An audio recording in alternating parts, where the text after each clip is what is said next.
Item ಯಾವುದೇ ಇರಲಿ try ಮಾಡಿ ಆಚಿ ಚಿಕನ್ ಮಸಾಲಾ. ಬಳ್ಳಾರಿಯಲ್ಲಿ ಪ್ಯಾರಾಚೂಟ್ ತರಬೇತಿ ವೇಳೆ ಗಾಯವಾಗಿದೆ. ಬಳ್ಳಾರಿ ಹೊರವಲಯದ ಪಿಡಿ ಹಳ್ಳಿ ಬಳಿ ಈ ಒಂದು ಘಟನೆ ನಡೆದಿದೆ.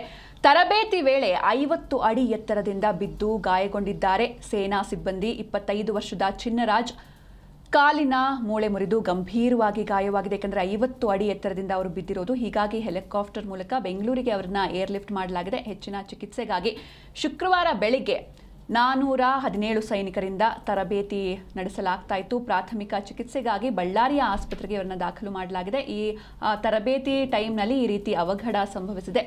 ಹೆಚ್ಚಿನ ಚಿಕಿತ್ಸೆಗೆ ಬೆಂಗಳೂರಿಗೆ ಕಳಿಸುವಂಥ ನಿರ್ಧಾರವನ್ನು ಕೈಗೊಳ್ಳಲಾಗಿದೆ. ITI ಕಾಲೇಜು ಮೈದಾನಕ್ಕೆ ಸೇನಾ ಹೆಲಿಕಾಪ್ಟರ್ ಬಂದಿದೆ. ಹೆಲಿಕಾಪ್ಟರ್ ಮೂಲಕ ಬೆಂಗಳೂರಿಗೆ ಇವರನ್ನು ಏರ್ಲಿಫ್ಟ್ ಮಾಡಲಾಗ್ತಾ ಇದೆ. ಘಟನೆ ಕುರಿತು ಪೊಲೀಸ್ ಮೂಲಗಳು ಮಾಹಿತಿಯನ್ನು ನೀಡಿವೆ. ತರಬೇತಿ ಬಳಿಕ ಸೈನಿಕರು ಸಾಮಾನ್ಯವಾಗಿ ಬಸ್ ಮೂಲಕ ಬೆಂಗಳೂರಿಗೆ ಬರ್ತಾ ಇದ್ರು. ಆದರೆ ಈ ರೀತಿ ಅವಘಡ ನಡೆದಿರೋದ್ರಿಂದ ಏರ್ಲಿಫ್ಟ್ ಮಾಡಿ ತಕ್ಷಣವೇ ಅವರಿಗೆ ಟ್ರೀಟ್ಮೆಂಟ್ ಬೇಕು, ಎಮರ್ಜೆನ್ಸಿ. ಹೀಗಾಗಿ ಏರ್ಲಿಫ್ಟ್ ಮಾಡಲಾಗಿದೆ.